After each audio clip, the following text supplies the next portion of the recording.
técnica, lo compenso con pasión.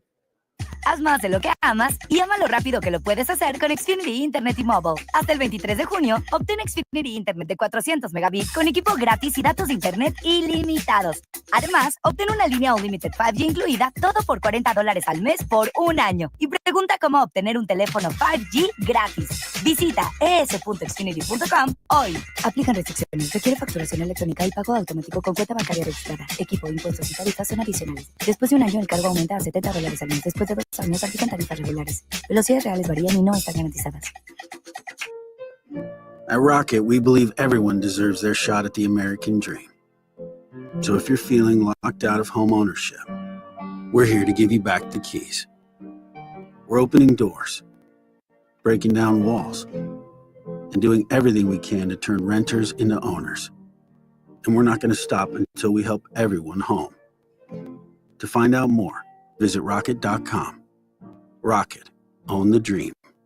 Olay Indulgent Moisture Body Wash. It's me, Olay Indulgent Moisture Body Wash. I see those dry elbows, baby. But don't worry, get moisturized right in the shower. So hydrated you can skip the lotion after. Don't wanna see it dry no more. Skin so moisturized with body wash. Look at you now. No more dry skin. Your skin gets the moisture it craves with Olay Indulgent Moisture Body Wash. Get your revenge body by summer with Future Health. Future Health Weight Loss. Portions of the following program were pre-recorded. Number 1 on your car radio preset and the new and improved iHeartRadio app. WINCA in Miami. WMIB-FM HD2 Fort Lauderdale. Free never sounded so good. Now, your chance to win $1,000 in bonus bucks. Just enter this nationwide keyword on our website. Happy. Happy. That's happy. Enter it now. FoxSports940.com. Broadcasting live from the Fox Sports 940 Anna Jar and Levine Accident Attorneys Studios. Call 1-800-747-FREE. That's 1-800-747-3733.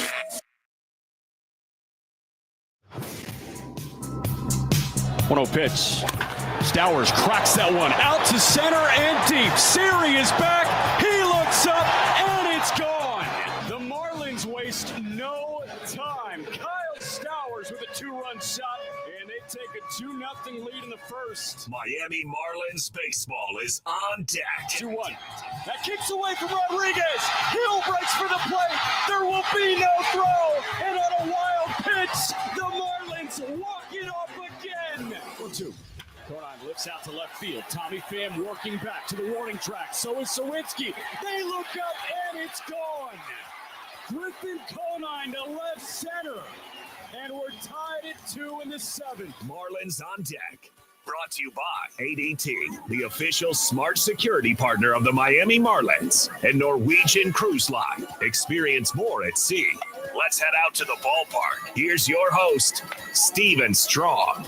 Nice job, Ricardo. Welcome from Lone Depot Park on a 78-degree Wednesday night. The roofs and the walls are clear of obstruction, and I challenge you to find me a better venue here tonight. You're listening to Miami Marlins baseball on the radio. Game 17 of 162, Fox Sports 940 Miami. The Marlins, they are 5-2 following a loss, and will look to right the ship behind Captain Max. Tonight, we bring you Game 2 of this 3-game set between the 10-7 Arizona Diamondbacks and your 8-8 Miami Marlins. Max Meyer will make his 4th start of 2025 in his first career against the Diamondbacks. He was dominant in New York at Citi Field against the Mets on Wednesday, 6 1/3. That was a career high as the Marlins coasted to a victory on Wednesday in the Big Apple. Torey Lovullo will give the ball to 26-year-old right-hander Brandon Pfaadt, who's coming off 6 shutout against Baltimore last week. Should be an awesome matchup on the mound. It all starts at 6:40 right here on the Marlins Radio Network. What's going on, everyone? Thanks for making Marlins on Deck a part of your Wednesday with Jack McMullen and 4-time World Series champion Jeff Nelson. I'm Steven Strom. We got a great show for you tonight. We will first hear from Clayton McCullough on Max Meyer. We'll also hear from Chris Garagiola, one of the radio voices of the Arizona Diamondbacks. We break down Game 2 of this 3-game set. We'll get you at the count with Pfaadt and Meyer. Jack and Nelly will jump in for some banter expo question of the day at Marlins Radio. And, of course, Steve's guarantee to victory. We hit on Max Meyer. He was simply sensational last Wednesday in New York, 6 1/3 shutout. And oh, by the way, it was about 40 degrees at Citi Field. He took a no-hitter into the 6th inning.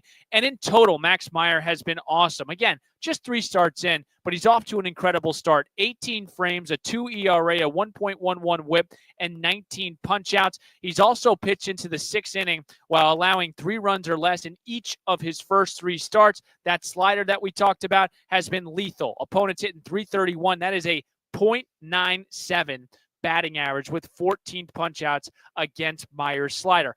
And it's always fitting timing when you get your ace to start, but when you lost the night before, even Clayton McCullough feels a little different vibe headed to the ballpark on a day where Max starts.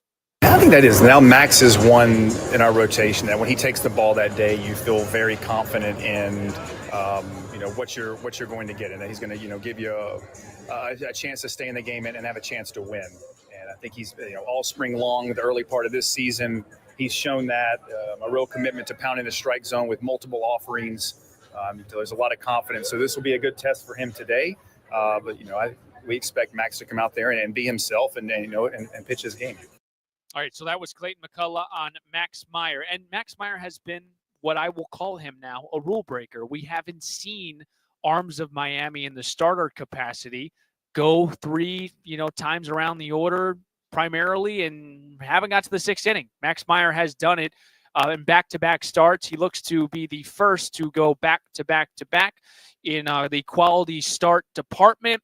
Another thing about Max Meyer, his 2 ERA, and again, it's only 3 games in or 3 starts in.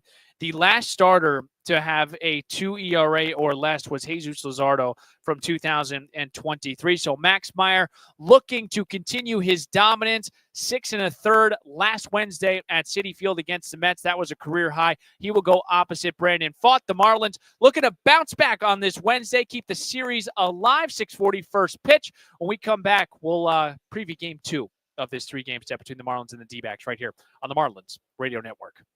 At Lone Depot, we're big on home games, home teams, home field. Backer, receiver. 3-2 pitch. Bride with a little bouncer. Gore picks it up down the third base line. He dives to try and swipe a tag, but Stowers head by him. 1-2 pitch.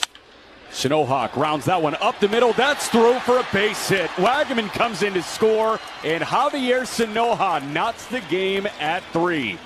An RBI single, and the Marlins are cooking again with 2 outs. Well, another short, compact swing on a curveball from the Nationals. Pitched around Mervis on a couple occasions. 0-1 pitch is hammered out to center. Young is back. Track wall. It is gone. Matt Mervis, a 3-run pinch hit homer. And the Marlins are up 7-3. Get how they're missing calls when they're set up over the shoulder. 2-2 pitch is lofted into shallow center field. Young sprinting in. Young dives, and he can't get it. You got Hicks around third. He's getting the run around home. Everybody up a base. The throw in into second, and Liam Hicks comes in to score. That'll be an RBI double for Otto Lopez. Edwards goes first to third, and Hicks scores from second on a ball that just got past the diving center fielder Jacob Young. His way into trouble, and Lopez doubles in a run here in the bottom of the 8th inning. It's 8-3, and Kyle Stowers powers one out to right center field. That splits the gap, and one hops the wall. 2 runs coming to score, and Kyle rips one out to right center field. 110 off the bat, and it's a 2-run double to make it 10-3. Call us now or visit wernerhoffman.com. Let's win this together.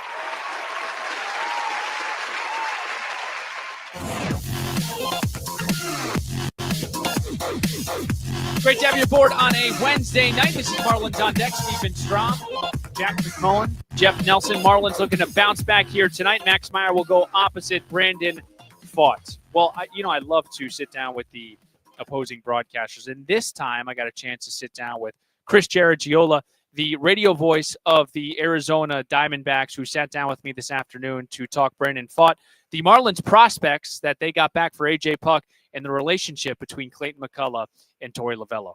Okay, Chris. Well, we saw what we all heard about Corbin Carroll to start this season. Of course, being on the East Coast, it's tough to watch on the West Coast. He had a tough sophomore slump, but man, he looks really good. What has changed with him, at least going into this year?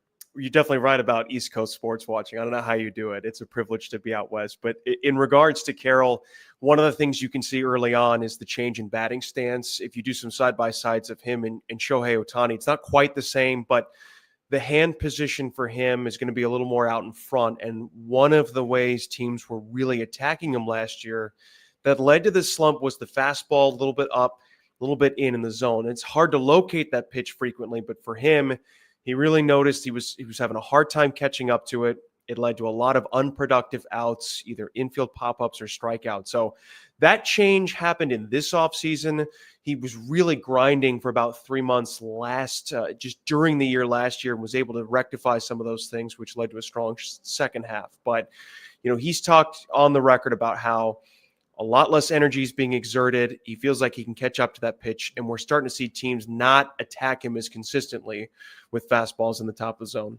We'll see if the Marlins have an answer for him. We got a great pitching matchup. Max Meyer going opposite Brandon Pfaadt. What's the 4-1-1 on Pfaadt? Yeah, Pfaadt, he's really pitches efficiently. It's a lot of strike one and strike two. I know in the second half of last year, he was top 5 in the major leagues with a first pitch strike percentage, close to 70%, which is really high. The sweeper has been kind of his signature secondary pitch, but he's kind of mixed in a curveball now. That kind of keeps some of the left-handed hitters off balance a little bit. When he first came up in 23, he was giving up a lot of home runs, and that's because when that sweeper flattens out, it really just smashes into the barrel of lefties. A guy like Griffin Conine could have a lot of success if it's not sharp, and the curveball just enough to kind of keep guys maybe second-guessing a little bit. And, when it's on, it's a lot of swing and miss and a lot of strikeout, but look for him to be in the game in the 6th inning at about 70 pitches because that is just his MO. Let's take a pause on the game tonight. We'll get back to it, but I do want to ask you about 2 prospects, but one in specific, Davison De Los Santos. You guys got AJ Puck. He's performed really well. What can you tell us about Davison De Los Santos? Look, when we got to the major leagues, it's not often that we're paying attention to prospects. Usually it's either a first-round draft pick or, when the top 30s come out, who's the number 1 or the number 2 guy. But when he was in the lower levels of the minors, I remember myself and some writers were, you see this Davison De Los Santos guy? Like, look at these exit velocities, 110 miles an hour. Look at the launch angle like that. Exactly, right? Like these are things that you can't cheat your way towards. You have to have legitimate major league tools to be able to do that. And so I remember when he was taken to the Rule 5 and they didn't protect him, it was a head scratcher for me. And it felt like a lucky break when he came back from Cleveland. And so the question for him, could he put it together at the minor league level? He started doing that, and he was looking like the minor league player of the year. And it made sense why a team like Miami was able to part ways with AJ Puck, knowing, look, we've got to rebuild some things. We need to get some cornerstone players. Yes, it is a bit of a high risk, but if De Los Santos can put it together at the major league level, you're looking at an easy 30-homer, 100 RBI guy. You're looking at Edwin Encarnacion. So I get why Miami did it. I'm a little sad that he's gone because I wanted to see that come. Yeah, I wanted to see it come to fruition with that mammo power. But I think Marlins fans should be optimistic if he can stay healthy and the swing and miss comes down. He's not just an everyday player. He could be a perennial all-star, almost a Marcell Ozuna type of player. We saw a sneak peek in spring training. Very excited about the farm system. Okay, I want to share with you this story, and then we'll go into a question. I was talking to Clayton McCullough yesterday, and I asked him what kind of relationships you have on the other side with Arizona. When he was in Cleveland, Clayton McCullough at the time, he was managed with the Kingston Indians by Torey Lovullo. Did you know that? Yeah, Torey talked about it yesterday, and I like to have a little back and forth fun with a manager, and I just kind of asked, hey, what's it like now facing guys that you used to manage, now managing against you? He did not like that at his age, 60 plus years, but he had a lot of respect for Clayton, and obviously you have to have quite the pedigree to even be part of the Dodgers system. I know he was first base coach there since 21, and Dave Roberts is one of the best managers in baseball. So, Torey was thrilled for him. He remembered very vividly managing him in Kingston, and it's a good point by you. And I think the Marlins, a lot of people in this organization had a lot of respect for Skip Schumacher. And I think that following Schumacher with McCullough, you're not really skipping a beat in terms of the quality of manager that you have leading this team. Thanks for the time, Chris. Yeah, anytime, always.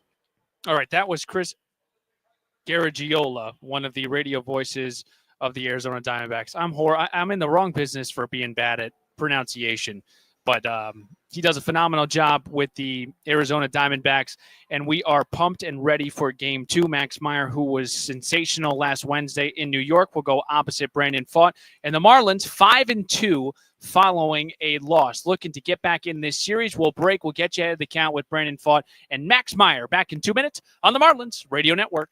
Defensive back or a receiver. 3-2 pitch. Bride with a little bouncer. Gore picks it up down the third base line. He dives to try and swipe a tag, but Stowers head by him. 1-2 pitch. Shinohawk rounds that one up the middle. That's through for a base hit. Wagaman comes in to score, and Javier Shinoha knots the game at 3. An RBI single. And the Marlins are cooking again with 2 outs. Well, another short, compact swing on a curveball from the Nationals. Pitched around Mervis on a couple occasions. 0-1 pitch is hammered out to center. Young is back. Track wall. It is gone. Matt Mervis, a 3-run pinch hit homer. And the Marlins are up 7-3. Get how they're missing calls when they're set up over the shoulder. 2-2 pitch is lofted into shallow center field. Young sprinting in. Young dives, and he can't get it. You got Hicks around third. He's getting the run around home. Everybody up a base. The throw in into second, and Liam Hicks comes in to score. That'll be an RBI double for Otto Lopez. Edwards goes first to third, and Hicks scores from second on a ball that just got past the diving center fielder Jacob Young. His way into trouble, and Lopez doubles in a run here in the bottom of the 8th inning. It's 8-3, and Kyle Stowers powers one out to right center field. That splits the gap, and one hops the wall. 2 runs coming to score, and Kyle rips one out to right center field. 110 off the bat, and it's a 2-run double to make it free to use. Check GoodRx to save on GLP-1s. Just go to GoodRx.com/GLP. That's GoodRx.com/GLP. GoodRx is not insurance, but can be used instead of insurance, including Medicare and other federal and state-funded programs. Hey, this is Griffin Conine, and you're listening to Marlins On Deck with Steven Strom on the Marlins Radio Network. Well, let me tell you something. Thank you, Griffin Conine, for bringing us back. He'll bat 6 and play left field. I saw this afternoon. Griffin Conine had a leadoff double in the 9th inning with an exit velocity of 117.4. That is the hardest hit ball in baseball thus far this season. So thank you very much, Griffin Conine. Again, he will bat 6 in this lineup against Brandon Pfaadt. Steven Strom, Jack McMullen, and Jeff Nelson ready to give you some Marlins baseball. Game 2 of this 3-game set. Marlins looking to bounce back. They lost 10-4 yesterday. Connor Gillespie, rough start for him, but Miami has done such a good job this year after a loss, following up with a victory, 5-2 following a loss here in 2025. Let's get you ahead of the count, though. We got a really awesome matchup on the mound. We'll begin with Arizona's Brandon Pfaadt, 26-year-old right-hander, who is in season 3 with Arizona. He'll make his 4th start. He's 2-1 with a 3.50 ERA over 18 frames, 12 punch-outs to 3 walks. He earned the win on Wednesday against a tough Baltimore Orioles lineup. Allowed 4 hits, 2 walks over 6 shutout. Pfaadt's won back-to-back starts. And Wednesday, by the way, that shutout that he did throw, it marked the 6th time in his career that he did toss a scoreless outing. Against Miami career-wise, this will be his 3rd start, his 2nd consecutive in Miami. He won his last outing last August, 5 1/3, 4 earned runs. Thing with Brandon Pfaadt, he's got some differentials with the splits. He will face 7 lefties that Clayton McCullough cultivated this morning to put in his lineup.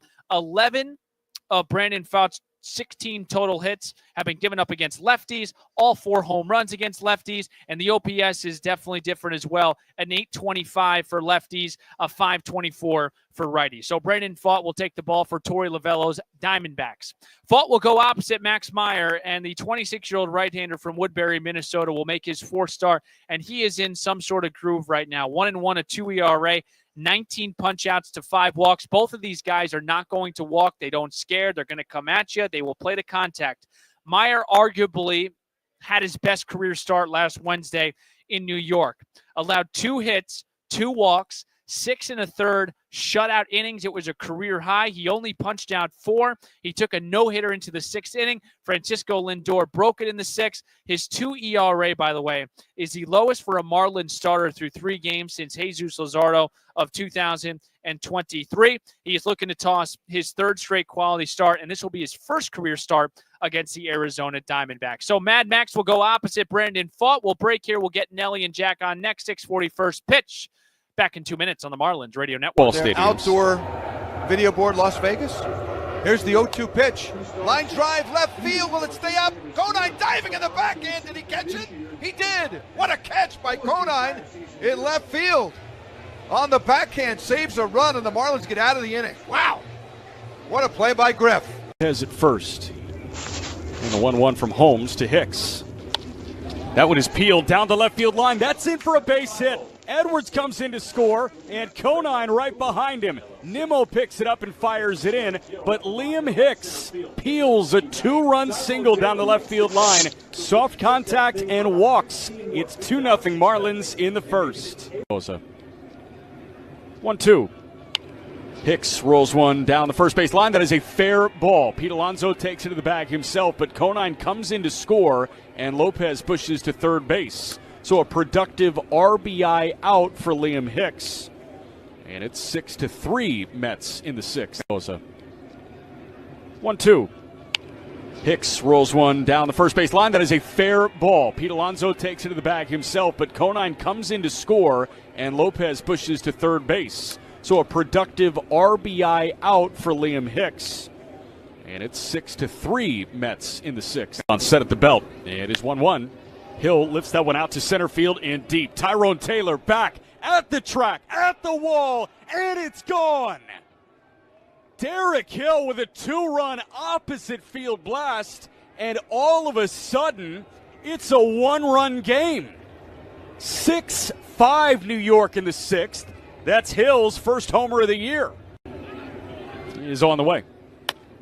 And that one is lifted out to left center field. Conine got a good break. Conine drifting back. So is Hill. Derek Hill dives, and Hill makes the catch. Derek Hill, a full extension dive on the warning track in left center field, lays out to make the grab. It's good. Have the confidence that I used to have in high school and college to just go out there and attack the zone. And I feel like maybe in the past I was a little more playing defense, but I'm never going to do that again. I'm only going to be playing attack one, and I'm going to be the one on offense. All right, so that was Max Meyer after a career-high 6 1/3 in New York on Wednesday. Steven Strom, Jeff Nelson, and Jack McMullen. I thought it was interesting, Nelly, what he said.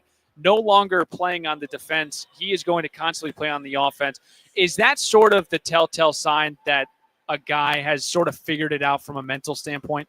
Well, I mean, if you look at last year, the first 3 starts, he was dominant, and then they sent him down because innings or whatever the reason was. And it's disappointing for a pitcher or even a position player when you have success in the big leagues. Next thing you know, you find yourself back in AAA and you wonder why. So with that, this year, that's not going to be the issue. So you go out and you're yourself, and you go out and know that you're going to be every 5th day. You're going to have the ball, and he's the kind of pitcher. I've always loved his stuff, and I understand some of the struggles he had last year just by coming up. And it was just a disappointing time that when he came up. This year's a different story. I mean, he's a number 2 right behind Sandy. I know it didn't start that way. You could argue he's been the best pitcher, Nelly. Well, honestly. He has, yes, because he's a guy that's gone deep into the game. Right. But he has shown that he has the capability of doing that because his stuff doesn't decrease. He still has a good slider, still has a good fastball. He started mixing in the changeup to righties, which you absolutely love. I think he threw a couple of them last year. Last outing against the Mets. What has he done? Because I told you guys this afternoon. He's a bit of a rule breaker. He's gotten to 6 innings multiple times. He's getting that 3rd time around. How has he earned the trust of the manager? Well, I really don't like the phrase rule breaker because But it is here. I mean, it just is, Nelly. That's what it is. I mean, it's something that these guys should shoot for. Like I mentioned, his stuff doesn't decrease. And also he makes adjustments because the hitters are going to make adjustments to you. When you're talking about guys that can't go the third time around the lineup, a lot of things are involved in that as far as they don't adjust. Their stuff decreases, and a lot of that might be their work ethic or how they train or how they, do their running and exercising to be able to go through that. Because when your arm gets tired, your lower half gets tired. Sure. Right now, you look at Max Meyer. He's not a Sandy Alcantara. He's not a Cabrera. He doesn't have the height. He's a small, compact guy, and he's able to withstand the 5th, 6th inning. And he probably will wind up going even past that. And if you start increasing his pitch count, give him about 100, 110 pitches, which I think he's capable of doing, who knows what he can accomplish. Did you want to expand on that, Jack? No, I mean, I think instead of rule breaker, it's probably how did he earn the right to go 6 innings, right?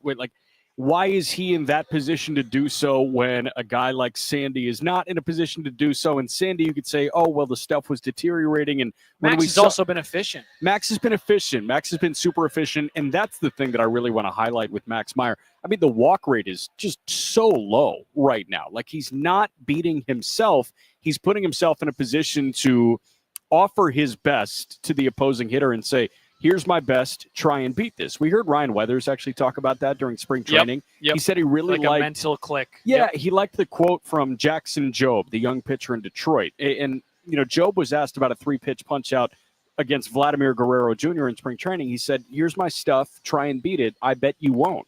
And it's that level of confidence that we know, A, Max has, and B, he can tap into when he's throwing in New York against Juan Soto and Francisco Lindor.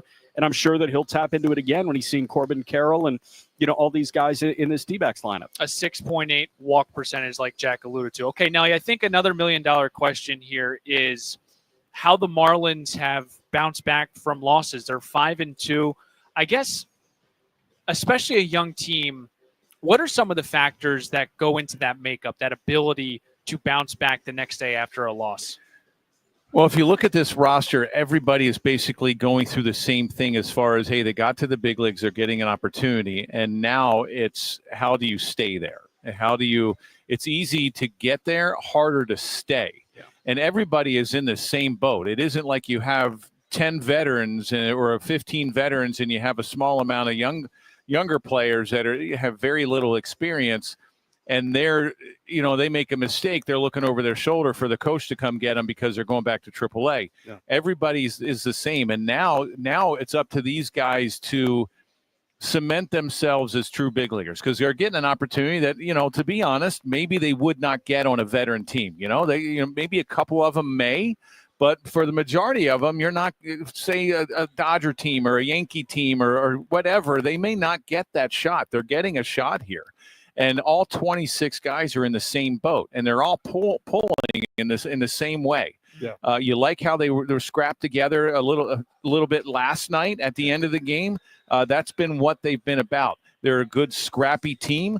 You look at Mervis, Stowers, Conine, Hicks behind the plate. I've really enjoyed watching. So, these guys are just pulling in the same way, in the same direction, whether they're on the mound or the position players, and you absolutely have to love that. And to Nelly's point real quick, I mean, Brian Snitker, let's just take the last place team in the NL East, for example, the Atlanta Braves. And obviously that's a little bit of a misleading last place team, but Brian Snitker has his lineup card filled out pretty much every day going into it. Who are the guys that are going to take a spot in that lineup? I mean, you could look at, some of the corner outfielders on this lineup, but there are a lot of teams, to Nelly's point, where you're just not going to get this opportunity to show what you can do over a month, over 2 months. And this is the opportunity that presents itself in Miami. And these guys have been awesome. I'll keep you for one more, both of you, really quickly. Offensively, pick your stick. Who do you like today, at least from me, to kickstart the offense? You want to go? Yeah, man. Can we go birthday boy? Can I just pull the birthday card? Matt Mervis turns 27 years old today. I like that the pitch mix is not optimal for Pfaadt against lefties And Steven, you made the point. Chris made, I mean, he struggles mightily against lefties, and obviously he goes to a couple different pitches with that changeup and that curveball, but it's really the sinker-sweeper combo that is best against right-handers. So I look for a lefty and the guy that's swinging the hottest bat right now in Mervis. Now, what you got for me? I'm going to go with X, the leadoff guy. I think he has to get on, and when he does get on, he's got to utilize the speed. He's got to make things happen on the base pass in order for the Marlins to get on top. This lineup that the D-backs have are very good lineup, and they're going to be tough to beat. I will piggyback on what Jack said. The Marlins will have 7 lefties in the lineup, and those splits are pretty different, of course. 825 OPS for lefties against Fought versus a 524. All 4 home runs given up against lefties, and 11 of his 16 total hits against left-handed batters. We'll see how the Marlins bounce back. Thank you very much, Jeff Nelson and Jack McMullen. You'll hear them in about 12 minutes. We'll break here. We'll get Steve's Guarantee Expo question, and we'll play some baseball right here on the Marlins Radio Network. Outdoor video board, Las Vegas. Here's the 0-2 pitch. Line drive, left field. Will it stay up? Conine diving in the backhand. Did he catch it? He did. What a catch by Conine in left field. On the backhand, saves a run, and the Marlins get out of the inning. Wow. What a play by Griff. Has it first. And the 1-1 from Holmes to Hicks. That one is peeled down the left field line. That's in for a base hit. Edwards comes in to score, and Conine right behind him. Nimmo picks it up and fires it in, but Liam Hicks peels a 2-run single down the left field line. Soft contact and walks. It's 2-0 Marlins in the first. 1-2. Hicks rolls one down the first base line. That is a fair ball. Pete Alonso takes it to the bag himself, but Conine comes in to score, and Lopez pushes to third base. So a productive RBI out for Liam Hicks. And it's 6-3 Mets in the sixth. 1-2. Hicks rolls one down the first base line. That is a fair ball. Pete Alonso takes it to the bag himself, but Conine comes in to score, and Lopez pushes to third base. So a productive RBI out for Liam Hicks. And it's 6-3 Mets in the sixth. On set at the belt. It is 1-1. Hill lifts that one out to center field and deep. Tyrone Taylor back at the track, at the wall, and it's gone. Derek Hill with a 2-run opposite field blast, and all of a sudden, it's a 1-run game. 6-5 New York in the sixth. That's Hill's first homer of the year. He is on the way. And that one is lifted out to left center field. Conine got a good advisor or 1-888-NCL Cruise. Offer ends soon. Norwegian Cruise Line. Ships registry the Bahamas and USA. Restrictions apply.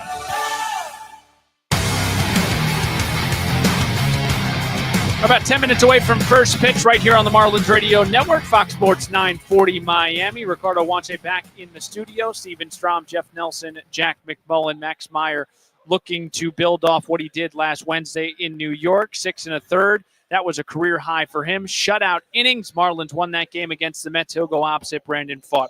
Let's get to our Expo question of today. What's the Marlins record following a loss this season? If you paid attention, you should know at Marlins Radio. It's time for Steve's Guarantee. Batter up. Batter up. Let's play some ball. First pitch is moments away. Time now for Steve's Guarantees. Well, I mentioned that Griffin Conine yesterday smoked a ball at 117.4 miles per hour off the bat. The hardest hit ball in baseball this season. He is in the 6th hole. I like this matchup against Brandon Fought. He's hitting 278 against right-handers. Griffin Conine is, and we read you the splits as far as Brandon Fought is concerned with the OPS. 11 of his 16 total hits against left-handers. All 4 home runs against left-handers. I really do like Griffin Conine hit a home run, but that's a lot for me to ask from a guy. So I'm going to go extra base hit and 2 RBIs for Griffin Conine. Folks, I hope you got the itch for first pitch, because when we come back, Jack McMullen paints the picture. Jeff Nelson, he's ready to rock. Starting lineups in first pitch is right around the corner. Thanks for tuning in to the Marlins On Deck pregame show. I'm Steven Strom. Let's flip the M together, Miami. Marlins baseball is next. This is the Marlins Radio Network. Robinhood Gold members